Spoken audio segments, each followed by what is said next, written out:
మాట్లాడతాడు. ఇంకోటి నిన్న మాట్లాడిన దాంట్లో కూడా జగన్మోహన్ రెడ్డి గారు ఒక ముఖ్యమంత్రిగా పనిచేసి ఎవరన్నా కానీ రాజకీయాల్లో అందం గురించి, కులం గురించి, సామాజిక వర్గం గురించి మాట్లాడిన ముఖ్యమంత్రి కానీ, గత ముఖ్యమంత్రి కానీ నాకు తెలిసి ఎవరు లేరు. నువ్వు ఒక ముఖ్యమంత్రిగా ఉండి రాజ్యాంగబద్ధమైన ఒక పదవిలో ఉన్న నిమ్మగడ్డ రమేష్ని ఆ రోజు కులం పేరుతో నువ్వు మాట్లాడినావు. అది ఎంత ఇప్పటికీ కూడా అది ఒక మన ప్రజాస్వామ్య వ్యవస్థలోనే ఒక చెరగని ముద్రగా ఆ రోజు నువ్వు మాట్లాడినావు, ఆయన కమ్మకులం అని. నిన్న ఏం మాట్లాడతావు? అదే చంద్రబాబు నాయుడు సామాజిక వర్గానికే చెందిన వీళ్ళు కాబట్టి వీళ్ళు అందంగా ఉండాలని చంద్రబాబు నాయుడు అసూయతో ఇదంతా చేసినాడు అన్నట్టు మాట్లాడతాను. ఇది ఎంత ఆయన వయసు ఏంది? 70-72 ఏళ్ళు ఉంటే వంశీ అందగాడంట, కొడాలి నాని అందగాడంట. ఈయనకి ఎట్లా కనిపించినాడో కొడాలి నాని ఈయనకి అంత ఎట్లా నచ్చినాడో నాకైతే అర్థం కాలే. లోకేష్ కన్నా దేవినేని అవినేష్ అందంగా ఉంటాడని ఎప్పుడైనా నీకు కూడా సెక్షన్ పడుతుందంటే వాళ్ళందరినీ గుంపు చేసి కలుపుకుంటున్నాడు, వీళ్ళు ఎక్కడ జారిపోయి ఎక్కడన్నా పోతారేమో అని. ఒక ముఖ్యమంత్రిగా పనిచేసిన వ్యక్తి ఒక సామాజిక వర్గం గురించి కానీ, ఒక కులం గురించి కానీ, ఒక అందం గురించి కానీ మాట్లాడడం అనేది ఆయన అసలు ఆయన విజ్ఞతకే తర్వాత వదిలేయాల్సి వస్తుంది.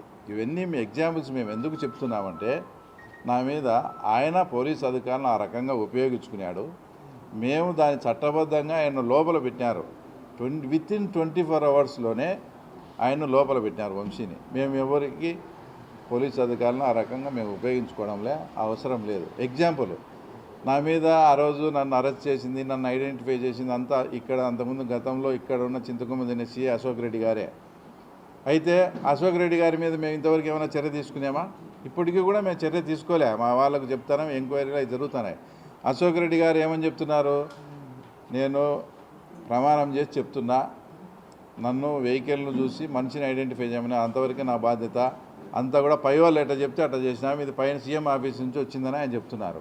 అంటే సీతారామాంజనేయులు కానీ, అప్పుడు ఇంటెలిజెన్స్లో పనిచేసిన నరేందర్ రెడ్డి కానీ వీళ్ళే దానికంతా కారణమని, వాళ్ళ మీద కూడా ఇంకా మేము చర్య తీసుకోలేము. అంటే ఎందుకు ఇదంతా చెప్పాల్సి వచ్చిందంటే, మీలాగా మేము పరిపాలించడం లేదు.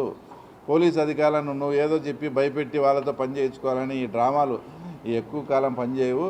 ఈ మాటలు నిన్న మాట్లాడుతా అంటే అన్న చెప్పినట్టు దయ్యాలు వేదాలు వేధించాను అనే దానికి ఇది ప్రత్యక్షమైన ఉదాహరణనే నిన్న జగన్మోహన్ రెడ్డి మాట్లాడినది. కాబట్టి ప్రజాస్వామ్యంలో ఇలాంటి కులాల గురించి కానీ, అందం గురించి కానీ, ఇట్లా పోలీసు అధికారులను భయపెట్టి ఈ 4 ఏళ్ళు పని చేసుకోవాలని ఈ రకంగా మాట్లాడడం కరెక్ట్ కాదు. ఇవన్నీ కూడా ప్రజలు గమనిస్తున్నారు. అసలు ఈ ప్రజాస్వామ్య వ్యవస్థకే ఈ జగన్మోహన్ రెడ్డి అలాంటి వ్యక్తి అసలు తగనే తగడు.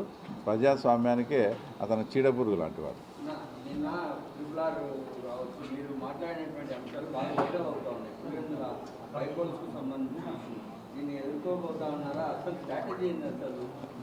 అంటే జనరల్గా అక్కడ పోయినప్పుడు ఆయన మాట్లాడడం జరిగింది. ఆయన మాట్లాడిన తర్వాత నేను కూడా దీని మీద